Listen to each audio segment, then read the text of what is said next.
Hello students, आज हम continue कर रहे हैं एओडी। और जो टॉपिक हम में कवर कर रहे हैं वो है आपका derivative in economics and business. पहले कुछ डेफिनेशंस करेंगे, फिर प्रॉपर्टीज़ करेंगे। कुछ डेफिनेशन आसान है, बहुत मुश्किल नहीं है, क्लियर हो जाएंगी। और फिर भी जो क्लैरिटी ना हो तो परेशान ना हो, बस लिखते आगे बढ़िएगा। एग्जांपल्स करेंगे तो उसमें ऑटोमेटिकली क्लैरिटी आ जाएगी। जैसे हमेशा हम जानते हैं मैथ्स में क्लैरिटी तभी आती है हम एग्जाम्पल करते हैं। तो जितना समझ में आ रहा है उसमें कॉपी में नोट करते जाइएगा। कुछ क्लियर होगा, कुछ नहीं भी होगा। और जो थोड़ी बहुत क्लैरिटी बचेगी एग्जांपल्स करेंगे तो ऑटोमेटिकली क्लियर हो जाएगा। Anyway, we start with the definition. Okay, we start with definition. The first one is cost function. Cost function related to cost when x is unit of commodity produced. It is represented by c और cx. इतना ही है, देर से clarity आएगी। Anyway, आगे बढ़ते हैं। Fixed cost. It is independent of x. It is independent of x मतलब x पे डिपेंड नहीं करता। Independent of x पे x मतलब क्या हुआ यहाँ पे? Commodity produce. तो आप कह सकते हैं कि it is number of commodity पे डिपेंड नहीं करता। लाइक एग्जांपल देख लेते हैं। Rent, salary of permanent staff, fix labour cost, insurance, taxes, ये तो आपको देनी ही है। सपोज है ना, फिक्स कॉस्ट में आएगा तो आपको देनी है। आप देखिए, आपको प्रोडक्शन कर रहे हो नहीं कर रहे हो। सपोज आप प्रोडक्शन बहुत कम है, रेंट आपको देना ही पड़ेगा। सैलरी ऑफ परमानेंट स्टाफ को देनी ही पड़ेगी। फिक्स लेबर कॉस्ट मतलब कुछ लेबर आपने ऑक्यूपाई करके रखे होंगे, वो उनको आपको कॉस्ट देना ही पड़ेगा। इंश्योरेंस आपको देना ही पड़ेगा। टैक्सेस वगैरह लगते हैं आपको देनी पड़ेंगे। तो आपका प्रोडक्शन हो रहा है ना हो रहा हो, अब कुछ तो पेमेंट करनी पड़ेगी। वो आता है फिक्स कॉस्ट में।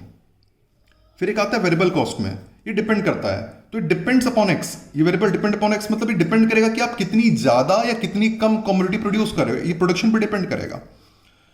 जैसे लाइक रॉ मटेरियल, ठीक है, सीधी बात है भी। अब आपका प्रोडक्शन ज्यादा है तो रॉ मटेरियल ज्यादा लगेगा। पैकेजिंग, शिपिंग, आपका प्रोडक्शन ज्यादा है तो आपको पैकेजिंग शिपिंग ज्यादा लगेगी। प्रोडक्शन कम है तो पैकेजिंग शिपिंग कम लगेगी। एक्स्ट्रा लेबर कॉस्ट जो हम बेसिक ऑक्यूपाई करते हैं बाहर से, सपोज आप प्रोडक्शन ज्यादा हो रहा है तो आपको एक्स्ट्रा लेबर कॉस्ट लगाना पड़ता है, एटसेट्रा एटसेट्रा।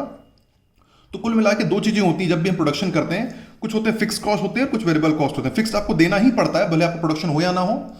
और वेरिएबल कॉस्ट प्रोडक्शन पे डिपेंड करेगा। प्रोडक्शन ज्यादा होगा तो वेरिएबल कॉस्ट आपको ज्यादा पड़ेगी, प्रोडक्शन कम होगा वेरिएबल कॉस्ट आपको कम पड़ेगी। ये बेसिकली इसका मतलब होता है, ठीक है।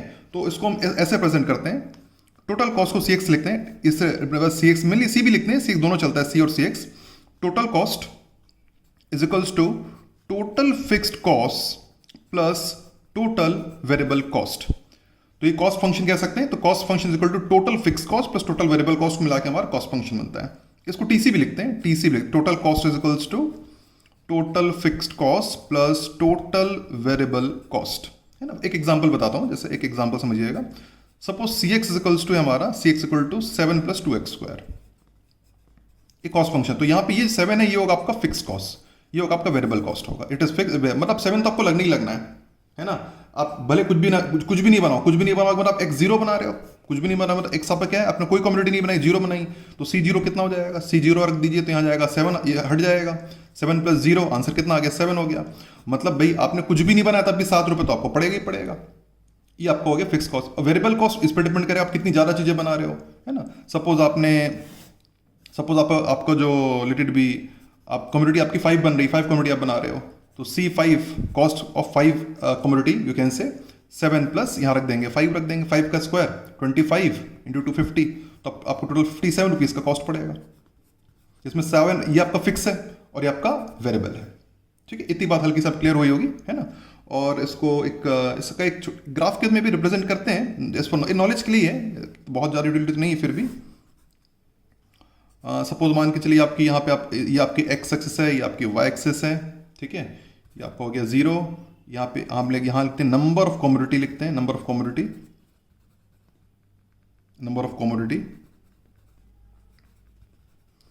और यहाँ पे लिख लेते हैं टोटल कॉस्ट ले लेते हैं, यहाँ पर कॉस्ट ले लेते हैं, ठीक है।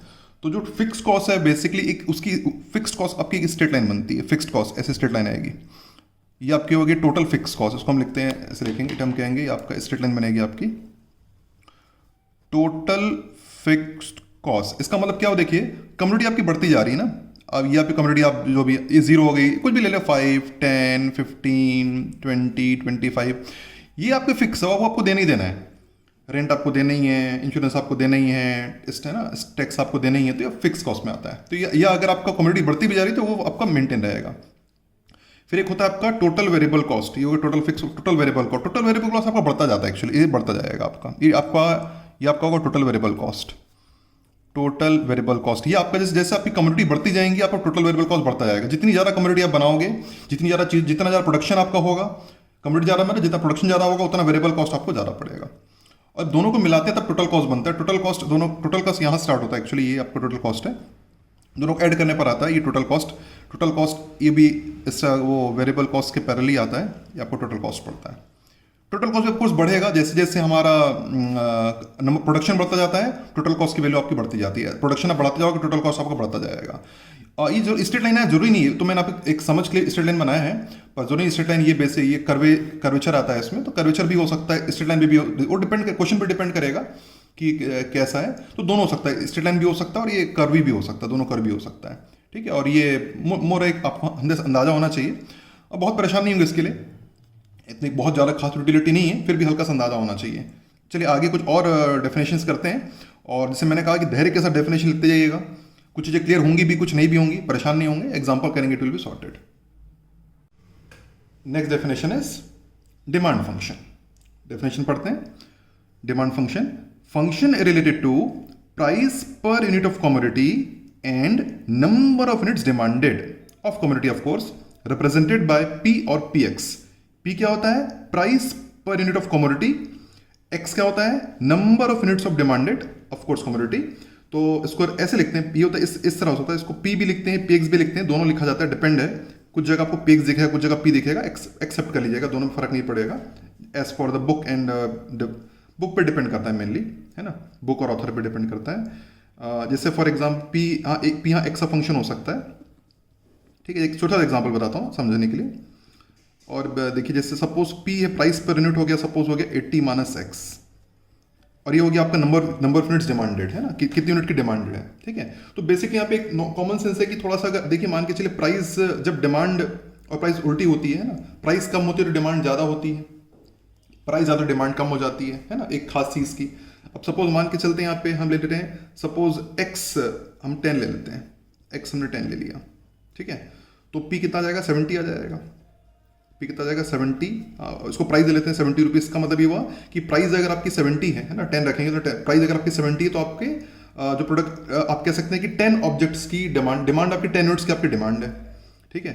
एक्स आप 20 ले लीजिए, एक्स 20 अगर पी आपकी 80 आ जाएगी, पी आप सॉरी 60 आ गया, है ना, एक्स 60 आ जाएगा, 60 रुपीज़ आ गया। अब देखिए यहाँ पे प्राइस क्या हो गया? प्राइस कम हो गया है, प्राइस तो यहाँ पे देखिए डिमांड थोड़ी आपको ज़्यादा दिख रही है, 20 हो गया, है ना। तो मेनली यहाँ पे क्या होता है, बेसिकली बिल्कुल ऐसे ही काम करता है। आपकी प्राइस किसी भी, देखिए वैसे इसका कोई स्टेट रूल नहीं है, फिर भी इन नॉर्मल इकोनॉमिक्स हम मान के चलते हैं, कोई भी सारी टर्म्स एंड कंडीशंस अगर एक जैसी हैं, है ना, सब कुछ एक जैसा है, तो जैसी प्राइस थोड़ी सी कम होगी, हम उसकी डिमांड थोड़ी सी बढ़ जाती है। कोई भी चीज़ है ना, कोई भी जब हम चीज़ मार्केट से खरीदते हैं कोई भी, है ना, तो कॉमन सेंस है कि प्राइस जैसे अगर प्राइस बढ़ रही है तो उसकी डिमांड थोड़ी सी कम हो जाती है, ठीक है। ये इसका मतलब होता है, बस इतना इसमें है, बाकी तो खैर आगे क्वेश्चंस करेंगे तो और थोड़ी क्लैरिटी आएगी, ठीक है। हमारा अगला फंक्शन है revenue function. Revenue function, function related to amount received by sale of commodity and number of commodity produce और डिमांडेड। जो रेवेन्यू फंक्शन होता है, रेवेन्यू इसको रिप्रेजेंट करते हैं आरएक्स से, फिर आरएक्स और आर से प्रेजेंट करते हैं, ठीक है। तो रेवेन्यू फंक्शन क्या होता है? बेसिकली ये होता है, आप कह सकते हैं price per unit of your production और कमोडिटी, है ना, and multiplied by number unit demanded, number of price per unit in number of units demanded. जितनी यूनिट की डिमांड है एक्चुअली, हम और मान के चलेंगे कि जितनी की डिमांड पूरी सोल्ड हो गई है ना, तो नंबर ऑफ यूनिट डिमांडेड मतलब जितनी यूनिट्स की डिमांड हुई है, हम कंसिडर कर रहे हैं कि सारा सोल्ड है, तो आप ये भी कह सकते हैं नंबर, आप सोल्ड भी कह सकते हैं उसको नंबर ऑफ डिमांडेड, और आप इनफैक्ट यहाँ पे हम उसको सोल्ड भी कह सकते हैं, नंबर ऑफ यूनिट सोल्ड भी कह सकते हैं, डिमांडेड और सोल्ड कह सकते हैं, ठीक है। जितनी आप, और हम कंसिडर यहाँ पे कर रहे हैं कि जितनी की डिमांड है पूरा का पूरा सोल्ड हो गया है ना, और into multiplied by price per unit, सब जब मल्टीप्लाई करेंगे तो आपका आरएक्स आ जाएगा। तो आरएक्स हो जाता है revenue function. Price per unit को अगर पी से प्रेजेंट करूं, प्राइस पर यूनिट को पी से प्रेजेंट किया जाए, है ना, और नंबर ऑफ डिमांडेड और प्रोड्यूस्ड, हमें मान के चलते हैं कि जितना प्रोडक्शन हुआ, जितनी की डिमांड थी उतने का प्रोडक्शन हुआ और सब कुछ बिक गया हमें। ठीक है, बात समझ पा रहे हैं? यहाँ पे हम x जो लेते हैं ना, यहाँ पे एक्चुअली लिया नहीं है, यहाँ पे इसको x लेते हैं। ठीक है, यहाँ x क्या है, यहाँ पे x क्या है, x हो सकता है, x यहाँ पे है number of units demanded, produced and sold, सभी x होगा। तो कुल मिला के x सभी के लिए काम करता है। जितनी यूनिट की डिमांड है हमने उतना पूरा प्रोडक्शन किया, सब कुछ बिक भी गया, सभी x होगा। तो सब x, तो x अलग अलग नहीं होता, सब में x ही होता है यहाँ पर। ठीक है, ये इसी की डिमांड थी, इतना ही प्रोड्यूस किया, सारे के सारे बिक गए, तो आर एक्स होगा p इंटू एक्स, बेसिकली हो गया। ठीक है, और एक होता है प्रॉफिट फंक्शन होता है, इसके बाद एक होता है प्रॉफिट फंक्शन। प्रॉफिट फंक्शन ये तो सिंपल होता है। Revenue function it is P X, profit function होता है P X is equal to your revenue function minus revenue function R X minus cost function C X. ये हो गया आपका प्रॉफिट फंक्शन। ठीक है, बाकी तो जैसे मैं बोल रहा हूँ, जैसे मैंने कहा है कि थोड़ा बहुत आपको समझने में थोड़ा क्लैरिटी नहीं आती है, एग्जाम्पल के वेट करिए, एग्जाम्पल करेंगे तो सब अच्छे समझ में आ जाएगा। Next definition is your break even point. Break even point, यहाँ पे आपका प्रॉफिट जीरो होता है, तो आप जो पी एक्स फंक्शन होता है प्रॉफिट जीरो होता है, तो आप कह सकते हैं पी एक्स होता है प्रॉफिट फंक्शन होता है आपका R X minus C X. तो प्रॉफिट जीरो ले लेते हैं, तो प्रॉफिट जीरो ले लेंगे तो हो जाएगा आपका revenue function minus cost function. तो आपका आ गया तो revenue is equal to cost. तो जब आपका कॉस्ट इक्वल टू रेवेन्यू हो जाता है तो हम बोलते हैं आपका ब्रेक इवन पॉइंट है, यहाँ पे कोई प्रॉफिट नहीं होता, कोई लॉस नहीं होता, मतलब नो प्रॉफिट, मतलब नो प्रॉफिट नो लॉस। जब आपका कॉस्ट और रेवेन्यू, कॉस्ट मतलब जो आपको कॉस्ट पड़ी, रेवेन्यू मतलब जो आपने मतलब सेल करके जनरेट किया, जब आपकी कॉस्टिंग और रेवेन्यू इक्वल आ जाए तो उसको बोलते हैं ब्रेक इवन पॉइंट। यहाँ पे नो प्रॉफिट नो लॉस होता है। ठीक है, फिर एक और होता है आपका average cost. Average cost, average cost basically of course इसको हम कैसे डिफाइन करेंगे? Average cost per unit, simple देखा तो अगर देखा था cost per unit of commodity, cost per unit of production और कमोडिटी कह सकते हैं, है ना। फॉर्मूला क्या था हमारे पास, याद रखें, total cost is equals to total fixed cost plus total variable cost. सबको एक्स से डिवाइड कर देंगे, divide by X, divide by X, divide by X. तो total cost divide by X मतलब नंबर ऑफ यूनिट्स। तो total cost को जब number units divide करेंगे तो क्या आ जाएगा? एवरेज कॉस्ट आ जाएगा। एकदम क्लियर है? Total cost divide by number of units gives you average cost. Total fix cost upon X, यह आ जाएगा आपका average fixed cost. And total variable cost upon X, आ जाएगा आपका एवरेज वेरिएबल कॉस्ट। तो ये बस एवरेज आ जाता है यहाँ पे। तो जब एक्स पर डिवाइड करना, एक्स यहाँ पे क्या है? Number of units of commodity produce, तो ये आ गया। तो ये आपका एक और फॉर्मूला बन जाता है इन केस ऑफ रिक्वायर्ड। तो ये मेन डेफिनेशन थे। तो एक बार मुझे जितना भी क्लियर हुआ हो, मैं एग्जैक्टली थोड़ा बहुत क्लियर हो गया हो, एकदम कठिन नहीं था, और थोड़ा बहुत क्लैरिटी नहीं होगी, जैसे मैंने एग्जाम्पल करने क्लियर होगा। तो एग्जाम्पल करने से आपने कॉपी में नोट कर भी लिया होगा, सब चीज़ आपने कॉपी में नोट कर ली होंगी। अब एक काम कर, एग्जाम्पल स्टार्ट करेंगे। एक बार जितना कॉपी में लिखो, बस एक बार जस्ट एक बार सरसरी निगाह से पढ़ लीजिए, जितना कॉपी में लिखे एक बार से टच कर लीजिए, एक बार रीडिंग ले लीजिए, and then we start examples. फिर धीरे धीरे क्लियर होता जाएगा। जो आपने लिखा है, जो आपने लिखा वो धीरे धीरे उसमें क्लियरिटी आती जाएगी।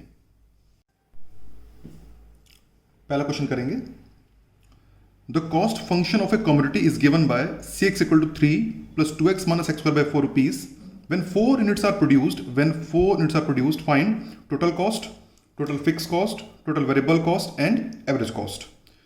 तो पहला क्वेश्चन ही है, तो आप ट्राई कर भी सकते हैं और सोल्यूशन भी देख सकते हैं एज यू विश, अपने ऊपर ट्राई करते हैं एनीवे। ठीक है, तो मैं सॉल्व करता हूँ, एज यू आप देख भी सकते हैं और खुद से भी कर लीजिए, कोई दिक्कत की बात नहीं है।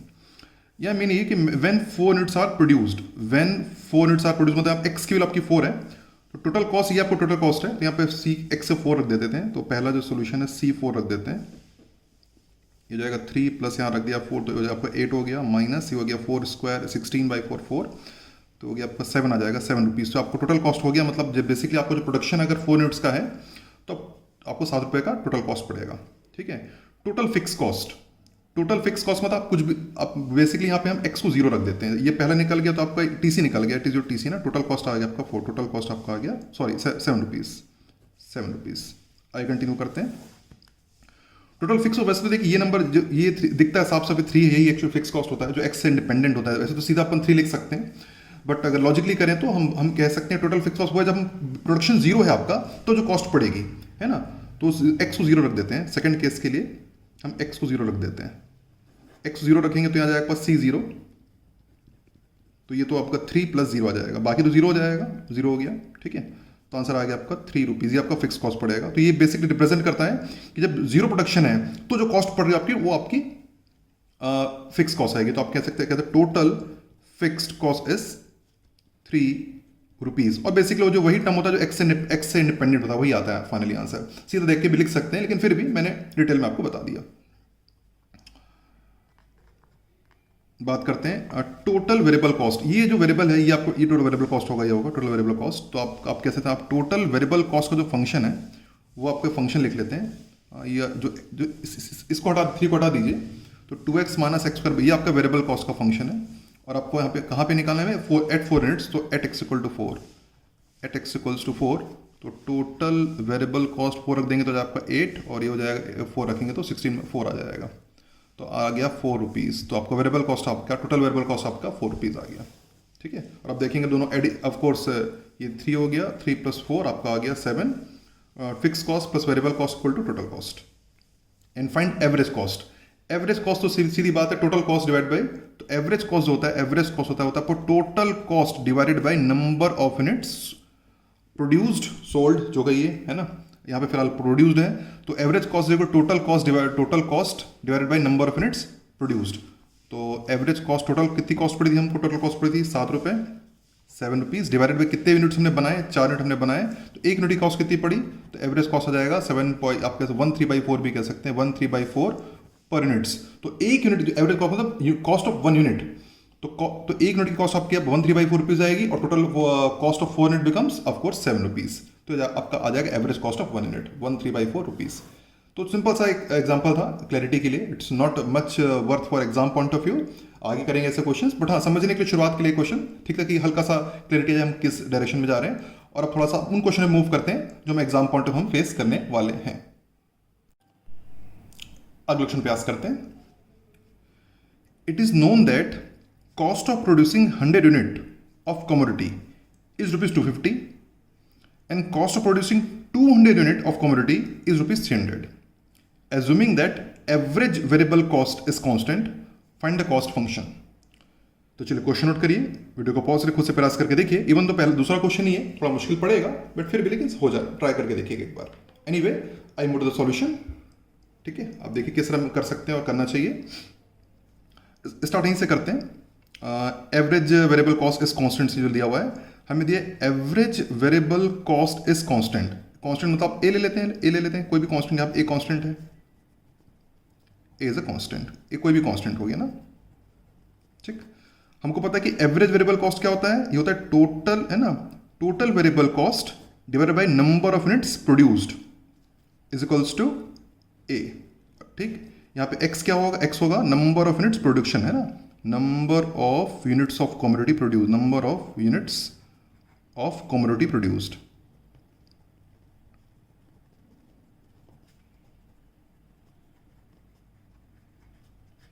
ओके राइट, x क्या हो जाएगा, number of units of commodity produce, तो total variable cost upon x becomes a। ये तो क्वेश्चन दिया हुआ है, तो टोटल वेरिएबल कॉस्ट कितना आ गया आपका, x आ गया। ठीक, यहाँ a क्या, कोई भी कांस्टेंट है। आगे बढ़ते हैं, हमें पता है कॉस्ट फंक्शन हमारा होता है, कॉस्ट फंक्शन ये होता है हमारा total fixed cost plus total variable cost, ये हमारा कॉस्ट फंक्शन होता है। ठीक है, cost total fix cost plus total variable cost, तो कॉस्ट फंक्शन हो जाएगा टोटल फिक्स कॉस्ट, कुछ भी ले लीजिए, टोटल फिक्स कॉस्ट को बी ले लेते हैं, लेट बी कोई कांस्टेंट है, एंड टोटल वेरिएबल कॉस्ट आ गया हमारा ax।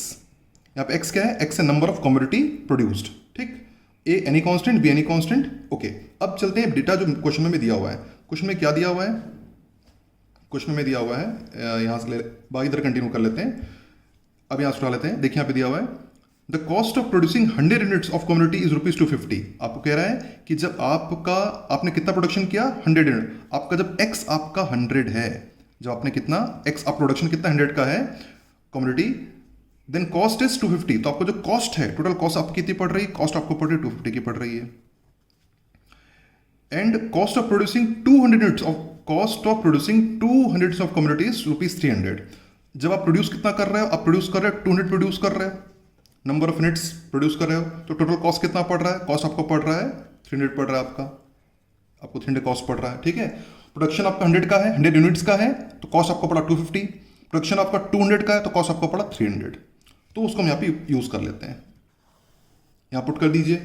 तो जब आपका कॉस्ट आपका 250 है, उस वक्त आपका जो प्रोडक्शन एक्स कितना का 100 यूनिट्स का, तो ये जाएगा 100 ए हो जाएगा, 100 ए। Equation number 1। जब कॉस्ट आपको पड़ रहा है 300 का पड़ रहा है,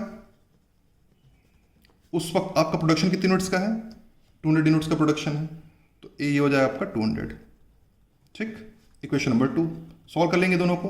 इक्वेशन एक पहली इक्वेशन क्या आएगी आपकी, आ गई 100 A plus B equal to 50 and 200 B equal, दोनों को माइनस कर लेते हैं तो सॉल्व हो जाएगा। दोनों को सिंपली माइनस कर दीजिए, तो इन दोनों को माइनस करेंगे तो आ जाएगा 50 आ जाएगा। बी भी तो कट गया, और दोनों को माइनस करेंगे कितना आ जाएगा, 100 आ जाएगा। माइनस करेंगे तो 200 माइनस 100 आ जाएगा, दोनों को माइनस करेंगे तो एक किलो कितनी आ जाएगी, 50/100 मतलब 1/2। ए मिल गया तो बी भी मिल जाएगा।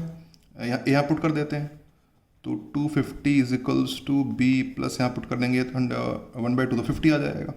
इसको उधर भेजेंगे तो बी कितना आ गया, 200 आ गया। तो आपको बी की वैल्यू भी मिल गई, ए की वैल्यू भी मिल गई, उसको वापस यहाँ पुट कर दीजिए। तो कॉस्ट फंक्शन हमारा कितना आ जाएगा, बी की वैल्यू 200 प्लस ए किलो 1/2, तो एक्स, हाँ ए किलो 1 तो आ जाए x/2। तो आगे ये आपका आगे कॉस्ट 200 प्लस x/2 आपका आगे कॉस्ट फंक्शन, ये आपका कॉस्ट फंक्शन है। इस तरह से ये।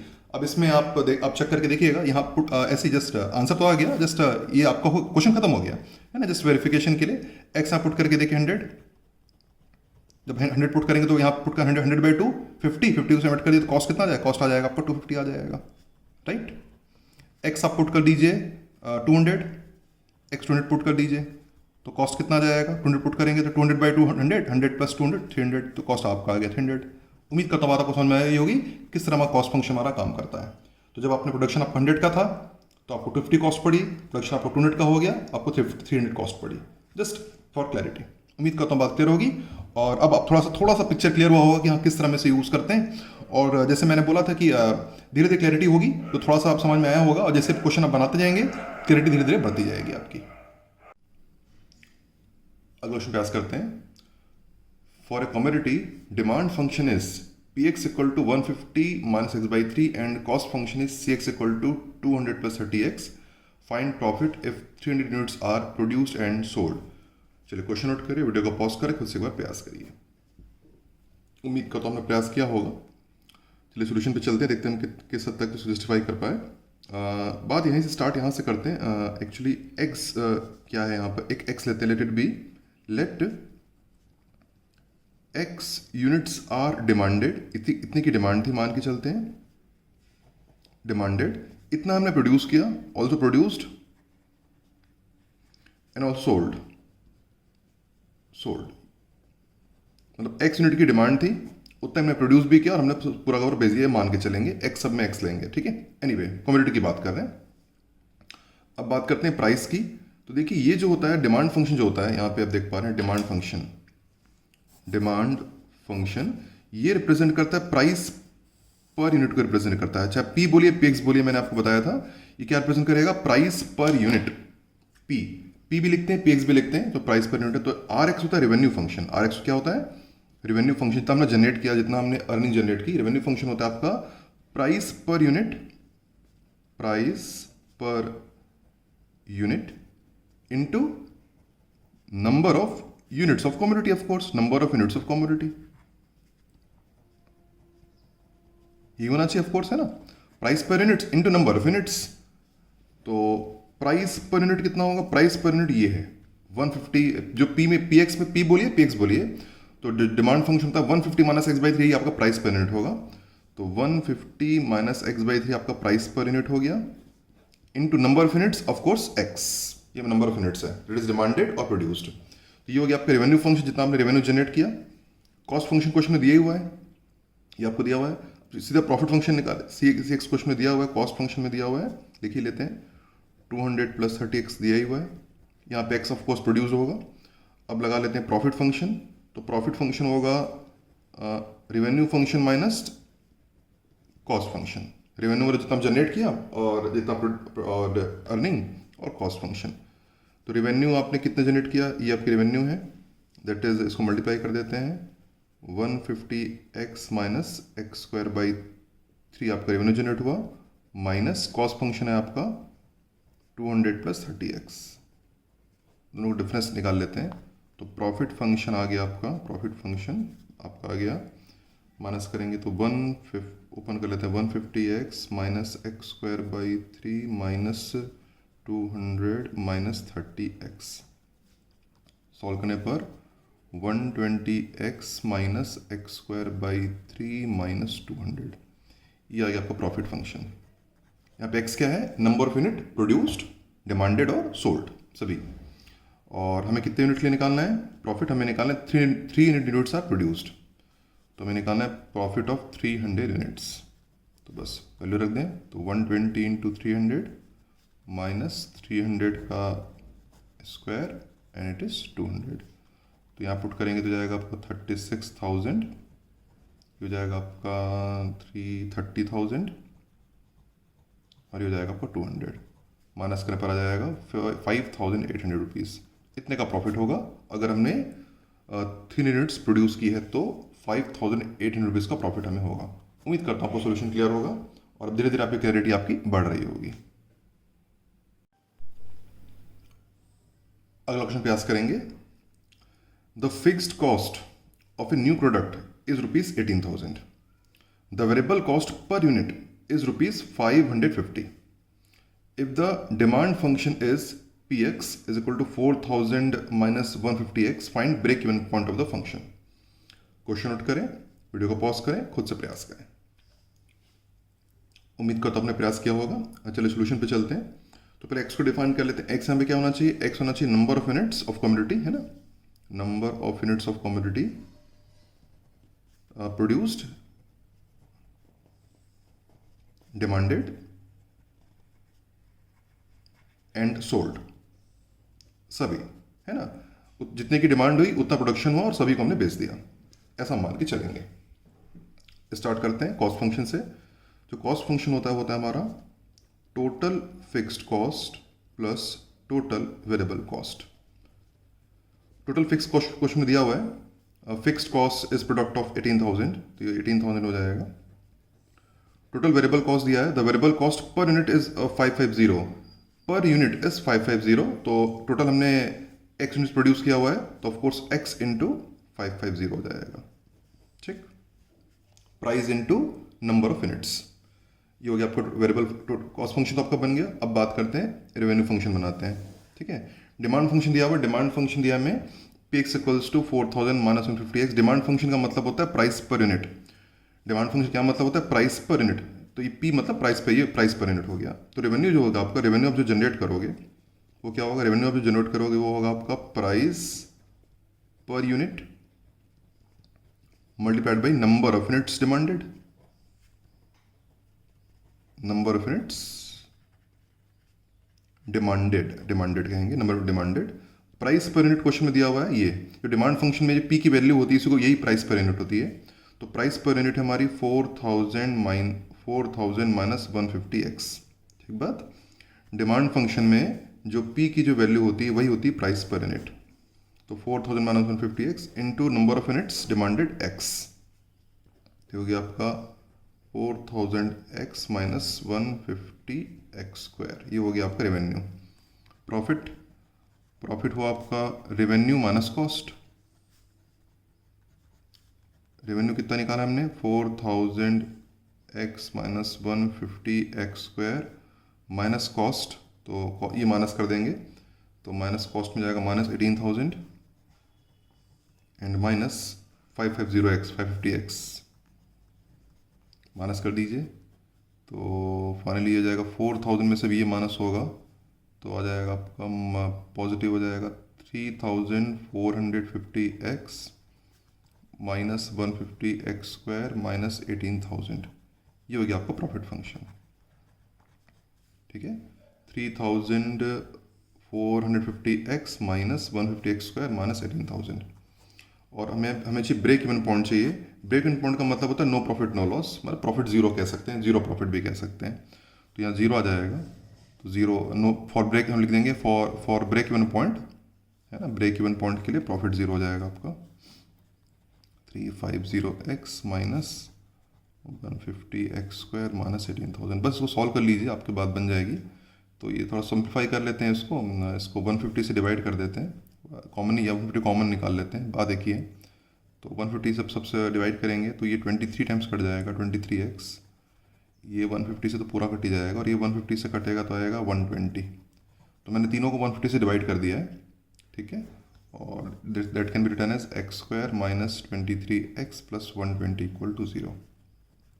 फैक्टराइज हो जाएगा x minus 5 and 15, sorry x minus 15, x minus 8 equal to 0।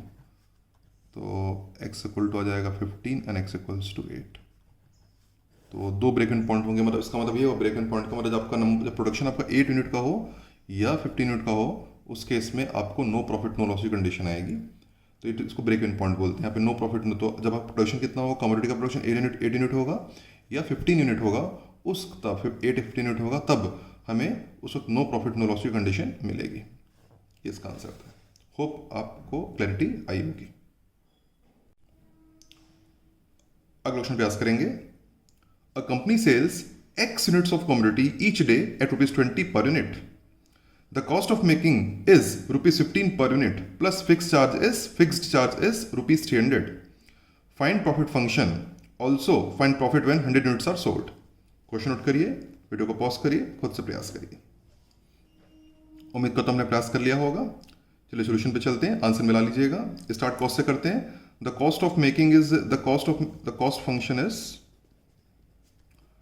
Total fix price plus total variable price.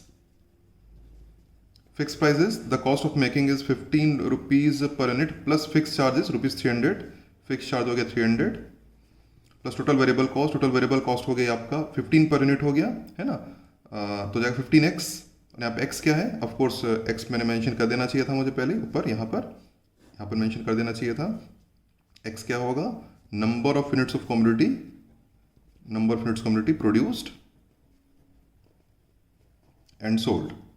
Demand की जरूरत है, डिमांड लिखा नहीं, से मैंने लिखा नहीं, डिमांड ये इतना प्रोड्यूस किया और इतने हमने सोल्ड किया हुआ, ठीक है। तो कॉस्ट फंक्शन हो जाएगा आपके यहाँ पे x हो जाएगा नंबर ऑफ यूनिट्स प्रोड्यूस्ड। तो कॉस्ट फंक्शन हो गया 300 प्लस 15x। अब बात करते हैं रेवेन्यू फंक्शन की। रेवेन्यू पर डायरेक्टली दिया हुआ है, the company sells x units of commodity each day at ₹20। Directly यहाँ पे डायरेक्ट दिया हुआ है कि यहाँ सीधा हो जाएगा price per unit into number of units sold. Directly revenue directly निकल जाएगा। प्राइस पर यूनिट ₹20 की प्राइस है और हमने x यूनिट सोल्ड किया हुआ है, x20x, तो सीधा इसमें रेवेन्यू निकल जाएगा। इसलिए क्वेश्चन में डिमांड फंक्शन दिया था, यहाँ पे उसकी जरूरत नहीं है, क्वेश्चन डायरेक्ट दिया है कि 20x आपका रेवेन्यू आ जाएगा। अब बस हो गया, प्रॉफिट निकाल लेते हैं। तो profit function is equals to revenue function minus cost function. तो p of x that is profit function, revenue आ गया आपका 20x और कॉस्ट है आपका 300 प्लस 15x। बस हो गया, खत्म हो गया क्वेश्चन लगभग। तो माइनस करेंगे तो 5x माइनस 300, ये आ गया आपका प्रॉफिट फंक्शन। और बस कितना और क्या निकालना है, find profit function also find profit when 100 units are sold. तो 100 यूनिट्स आर सोल्ड तो जाएगा आपका 500 माइनस 300, सॉल्व करेंगे तो जाएगा 200 रुपीज़, इतना आपका प्रॉफिट होगा। Hope it is clear to you. अगला क्वेश्चन प्रयास करेंगे। A company produce a commodity with 24,000 fixed cost and variable cost is 25% of total revenue received. When product is sold for ₹8 per unit, find break even point. चलिए question note करिए, video को pause करिए, खुद से प्रयास करिए। उम्मीद करता हूं आपने प्रयास किया होगा। चलिए आंसर मिला लीजिएगा। स्टार्ट एक्स से करते हैं।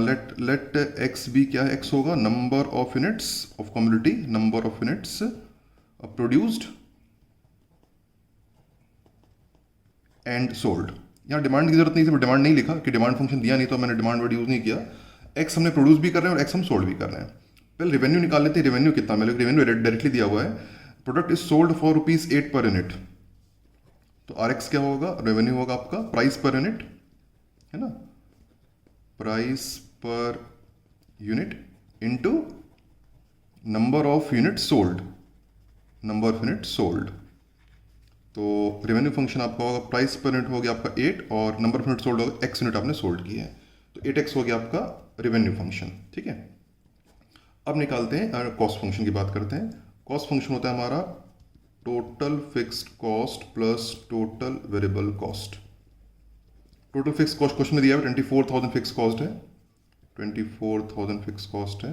और टोटल वेरिएबल कॉस्ट क्वेश्चन दिया है variable cost is 25% of total revenue received, 25% of total revenue received, 25% of revenue मतलब 8x, 25% ऑफ रेवेन्यू 8x हो जाएगा आपका, ठीक है। तो getting 25% of revenue that is 8x, तो ये हो गया आपको 24,000 और 25% 8x कितना हो जाएगा आपका, ये हो जाएगा 1/4 इंटू 8x, 25% था 1/4 पार्ट, तो हो जाएगा आपका 24,000 प्लस 2x, ये आ गया आपका cost function. px that is profit function is equals to revenue function minus cost function. Revenue was 8x and cost minus कर देते हैं, माइनस 24,000 एंड माइनस 2x, इसको माइनस कर देंगे, 24,000 2x को माइनस कर देंगे, तो आपका फाइनली आपका बचेगा 6x माइनस 24,000, ये आपका बन गया profit function. Break even point, break even point में नो प्रॉफिट नो लॉस होता है, तो प्रॉफिट हो जाएगा 0, तो 0 profit, 6x 24,000, so x kilo आ जाएगी आपकी 4,000 यूनिट्स। तो जब 4,000 यूनिट का प्रोडक्शन होगा तो वो केस आएगा नो प्रॉफिट नो लॉस का, वहां पे नो प्रॉफिट नो लॉस रहेगा जब आपका प्रोडक्शन आएगा 4,000 यूनिट्स। अगले क्वेश्चन पे आंसर करेंगे। For a commodity total cost is 2x² minus 11x plus 50, 5050, find range of output for which average cost is increasing. Question note करें, वीडियो को pause करें, खुद से प्रयास करें। उम्मीद करता हूं हमने प्रयास किया होगा। चलिए सोल्यूशन पे चलते हैं, देखते हैं हम जितना जस्टिफाई कर पाए। टोटल कॉस्ट में दी हुई है 2x² minus 11x plus 50। Average cost का जो फॉर्मूला होता है of course total cost divided by number of units, है ना, जो प्रोडक्शन होगा। एक्स यहाँ पे क्या होगा, number of unit produced of course, है ना। एक्स यहाँ पे होना चाहिए, शुरू मेंशन कर देना चाहिए, एक्स होना चाहिए नंबर ऑफ यूनिट्स प्रोड्यूस्ड, है ना, नंबर ऑफ यूनिट प्रोड्यूस्ड। सो जो एवरेज कॉस्ट होगा वो हो जाएगा आपका, इसको एक्स से डिवाइड कर दीजिएगा, total cost divide by number of units, average cost becomes 2x² minus 11x plus 50 divided by x, can be written as 2x minus 11 plus 50 by x, सबको सबसे डिवाइड कर देंगे, ठीक। एवरेज, अब हमें इसको इंक्रीजिंग करना है, हमें average cost is increasing, average cost increasing, तो जिसे इंक्रीज करना है उसी को हम डिफरेंशिएट करेंगे। ये हमने इंक्रीजिंग डिक्रीजिंग पढ़ा हुआ है, जिस फंक्शन को हम इंक्रीज डिक्रीज करते हैं उसको हम डिफरेंशिएट कर देते हैं। तो D by D X of A C निकाल एवरेज, तो D by D X of average cost is 2, ये तो 0 हो जाएगा और ये जाएगा आपका माइनस 50 बाई x², इसका डिफरेंशिएशन हो जाएगा, ठीक है। और फॉर इंक्रीजिंग फंक्शन, है ना, फॉर इंक्रीजिंग इंटरवल आपको याद होगा, फॉर इंक्रीजिंग इंटरवल हम क्या करते थे, अगर आपको याद हम करते थे f'(x) मोर देन 0 हम करते थे, ठीक है, याद होगा ना आपको। तो f' मोर देन 0 मतलब यहाँ पे f' क्या होगा, यहाँ पे f' होगा D by D X of average cost, तो यहाँ पे हो जाएगा D by D X of average cost should be more than 0, so 2x minus 11 upon 50 by x, sorry my mistake, मैं गलत ले लिया, ये होगा 2 minus 50 by x² should be more than 0, इसको सॉल्व कर लें तो हो जाएगा आपका 2 इज मोर देन x², ये हो गया, और आ जाएगा x² is more then 25, solve करने में फिर आ जाएगा x² minus 25 is more than 0, factorise कर लेते हैं, x minus 5 x plus 5 more than 0, make a number line, 0 से इक्वेट कर लेते हैं दोनों को, 5 x आ जाएगा, 5x आ जाएगा माइनस 5 प्लस माइनस प्लस, ठीक है। तो मोर देन 0 रियॉल्ट करेंगे, ये वाला रियॉल्ट करेंगे, मतलब आपका जो x हो जाएगा वो माइनस इन्फिनिटी से, x belongs to minus infinity से माइनस 5 यूनियन 5 टू इन्फिनिटी होगा, राइट। अब ये तो अब प्रोडक्ट नेगेटिव तो हो नहीं सकता, तो इसको ड्रॉप कर देंगे, तो 5 टू इन्फिनिटी होगा, लेकिन क्योंकि जो इंटरवल में आंसर नहीं लिखेंगे, क्योंकि रियल नंबर नहीं, जो नंबर प्रोडक्ट्स होते हैं वो रियल नंबर नहीं होते, मतलब वो डेसिमल में पाएंगे नहीं, तो ये नहीं लेंगे हम, उसको ऐसा नहीं लिखें, हम सीधे लिखेंगे दे शुड बी, हम लिखेंगे नंबर ऑफ प्रोडक्ट या प्रोडक्शन है ना, नंबर ऑफ प्रोडक्ट या फिर कम्युनिटी इज मोर देन 5, हम ऐसे लिखेंगे, हम लिखेंगे मोर देन 5 लिखेंगे रेदर देन 5 टू इन्फिनिटी। ये नहीं लिखेंगे, समझते हैं क्यों नहीं लिखेंगे? क्योंकि इसमें डेसिमल नंबर भी आ जाएंगे और प्रोडक्शन डेसिमल में नहीं होता, तो ऐसे इसको इन्वर्स ही लिखना पड़ेगा। तो number of units is more then 5। तो जब आपको प्रोडक्शन, अगर इसका मतलब क्या हुआ कि जब आपका प्रोडक्शन नंबर ऑफ कमोडिटी जब प्रोड्यूस कर रहे हैं 5 से ज़्यादा होगी तो उस वक्त आपका एवरेज कॉस्ट बढ़ने लग जाएगा। एवरेज कॉस्ट इंक्रीजिंग मतलब क्या हुआ कि आपका प्रोडक्शन अगर 5 से ज़्यादा हो रहा है, 6, 7, 8 यूनिट हो रहा है, तो उस केस में आपका एवरेज कॉस्ट आपको ज़्यादा मिले, एवरेज कॉस्ट आपका बढ़ने लगेगा, ये इसका मतलब है। और नेगेटिव तो होगा नहीं, आप जानते हैं क्योंकि पॉसिबल नहीं है कोई प्रोडक्शन नेगेटिव होना। एनीवे, तो ये सोल्यूशन था, उम्मीद करता हूँ आपको क्लियर होगा और आप थोड़ा सा क्लैरिटी आई होगी सोल्यूशंस के साथ। नाउ आप अपना क्यूब पे ट्राई कर सकते हैं।